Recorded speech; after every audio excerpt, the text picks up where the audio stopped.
करके अच्छा नहीं किया। लड़के को घर भेज दो और इसकी शादी इसकी जाति की किसी लड़के से करवा दो, लेकिन ये लड़के, इसे तो गांव के बाहर निकाल दो। नहीं नहीं जमींदार साहब, ये क्या बोल रहे हैं? ऐसा नहीं हो सकता। मेरी बेटी मासूम है, इसे अच्छे बुरे की समझ नहीं है।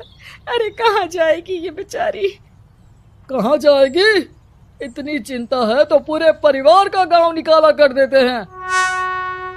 बेचारे पूरे बसे बसाए परिवार को गांव छोड़ना पड़ता है। चाहे जो हो, अगर बेटियों को कंट्रोल नहीं कर सकते तो गांव में रहने का कोई मतलब नहीं है। यहाँ औरतों को दब कर रहना होगा। कोई भी अपने हिसाब से कुछ नहीं कर सकता, सब ईश्वर की मर्जी से ही होगा। तभी गांव का एक आदमी दौड़ा दौड़ा आता है।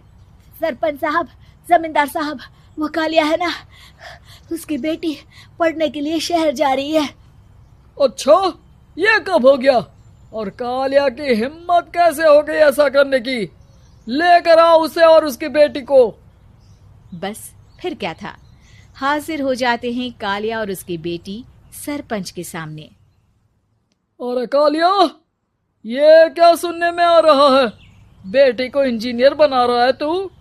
और ये बता, गांव में तो स्कूल नहीं है, फिर कहां से इतनी क्लास पास कर गई तेरी बेटी? राधा, जो कि कालिया की बेटी है, उसे लगता है कि सरपंच उसकी तारीफ कर रहे हैं। सरपंच जी, मैंने ऑनलाइन पढ़ाई की है, डिस्टेंस लर्निंग से। सभी में मैंने अच्छे नंबर पाए हैं, जिसे देखते हुए शहर की इंजीनियरिंग कॉलेज में मुझे स्कॉलरशिप मिली है। वाह जी वाह, क्या होती है ये? पहले तो ये बताओ, फिर आगे की बात करते हैं। पूरा गांव राधा की बात सुन रहा था और राधा बोलती जा रही थी। तो ऐसे मैं फ्री में एक अच्छी शिक्षा लेकर गांव में जो कुछ परेशानियां हैं, जैसे बिजली, पानी और इंटरनेट जैसी समस्याओं के लिए काम करूंगी। मैं गांव को शहर से जोड़ने के लिए पुल का निर्माण करवाने का प्रस्ताव रखूंगी।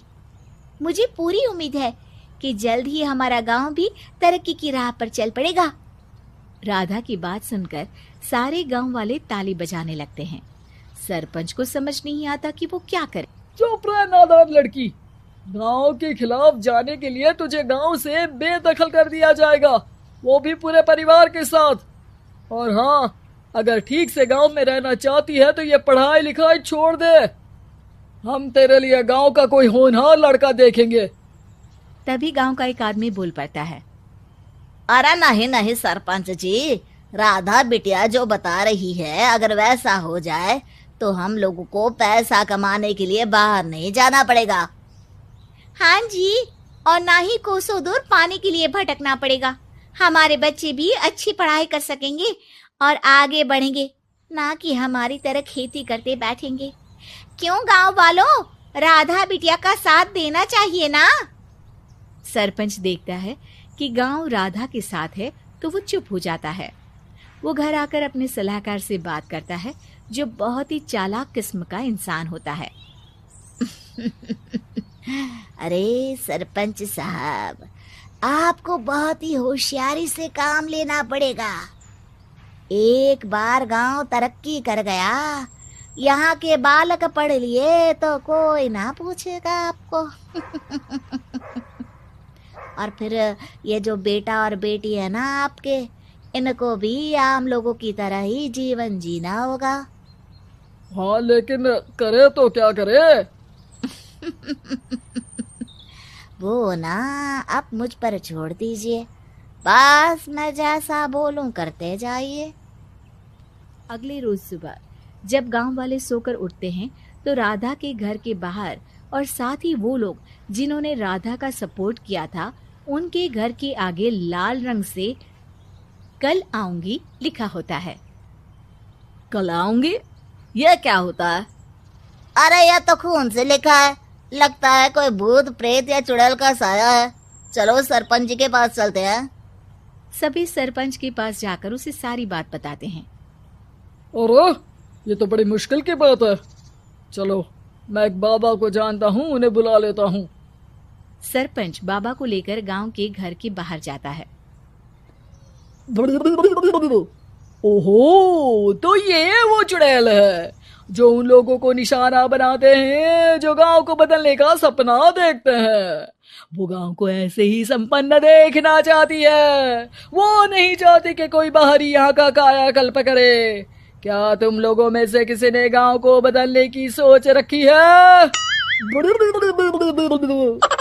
तभी राधा की माँ रोते रोते आती है। मेरी राधा घर से गायब हो गई है। अरे कोई तो बचाओ, मेरी बच्ची कहाँ गई?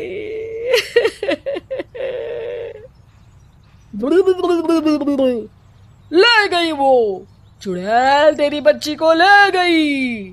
अब वो उसे श्रापित करके छोड़ेगी। उस पर चुड़ैल का साया हो जाएगा। तभी बुरी सी हालत में राधा भी वहां आ जाती है। उसके बाल चुड़ैल की तरह फैले होते हैं और कपड़ों में खून लगा होता है। सभी राधा को देखकर डर जाते हैं। माँ, पता नहीं मुझे कौन उठा कर ले गया था। अरे दूर दूर हो जा चुड़ैल, अब हम लोग इस गांव में नहीं रुकेंगे। अरे कैसी बातें कर रहे हैं आप? कल तो आप मेरे भरोसे गांव का हुलिया बदलने, अपने बच्चों को पढ़ाने और तरक्की उन्नति की बात कर रहे थे, तो आज क्या हो गया आपको? ये फिर तुम लोगों को बहकाएगी। ये चुड़ैल गांव में आ चुकी है। ऐसे ही ये तुम्हारे घर के बच्चों को भी ले जाएगी। गांव वाले राधा को गांव से बाहर निकाल देते हैं। उसके माँ बाप रोते रहते हैं, लेकिन गांव वाले नहीं मानते। मैं भी अपनी बहन के साथ गांव के बाहर रहूंगा, लेकिन वो पढ़ाई नहीं छोड़ेगी। वहीं सरपंच के घर पर सलाहकार कहता है, देखा, सांप भी मर गया और लाठी भी नहीं टूटी।